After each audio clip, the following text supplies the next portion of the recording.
the universe have been forced to go back to the drawing board after their groundbreaking discovery of possible evidence supporting the Big Bang Theory proved out to be nothing more than a speck of space dust. Paulie reports. Last year, a U.S. team of astronomers from the Harvard-Smithsonian Center for Astrophysics dominated headlines across the globe when they announced their groundbreaking discovery. They had observed evidence of gravitational waves from the very early universe. The researchers analyzed polarized light from a telescope at the South Pole and said they detected for the first time the characteristic patterns of cosmic inflation, which supports a theory of the Big Bang nearly 14 billion years ago. The research was praised as one of the most important scientific discoveries of this century, apparently proving the formation and expansion of the universe. For us to understand the initial condition of the universe, it's the same as understanding the phenomenon of life. But scientists at the European Space Agency later put brakes on the discovery. They claimed the signals that the U.S. astronomers detected had come from polarized dust in the galaxy that can emit similar patterns as gravitational waves. An investigation team from the U.S. and Europe later announced that no conclusive evidence was found to confirm the existence of gravitational waves. They claimed that something smaller than a single atom exploded and grew bigger than a galaxy in a fraction of a second. But after they found out that the discovery was false, the theory of cosmic inflation became a mere hypothesis.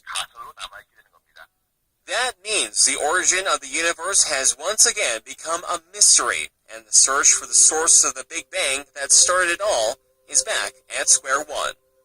Paul Gi, Arirang News. Now, local researchers have found a way to tag cancer cells and culture them in the body.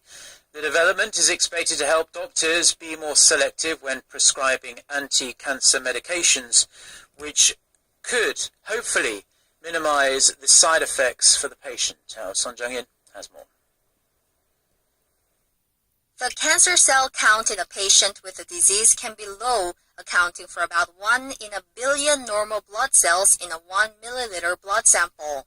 That makes it very difficult to single out the malicious cells. But local researchers have developed a way to isolate the cells using a semiconductor chip.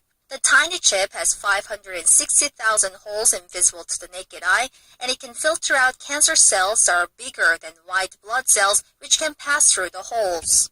The researchers used the device to collect cancerous cells from a lung cancer patient. After 2 weeks, the cells had matted together into a lump. We were able to culture the live malignant cells of patients with 4 different types of cancer: lung, pancreas, breast, and stomach, with a success rate of 70%. Doctors anticipate that the development will help them prescribe anti-cancer drugs for their patients. Once we incubate the cancerous cells, it is easy to understand their characteristics that can help us keep the cancer from spreading to other organs and predict which drugs will work best. The new development is also expected to minimize any possible side effects while maximizing the effects of tailored anti-cancer treatments. Doctors are especially hopeful it will help them identify cancerous cells for diseases that are hard to catch in the early stages, such as lung or pancreatic cancer. Son Jung-in, Arirang News. More than 4,000 US troops are heading to Kuwait, where they may be put into action against the Islamic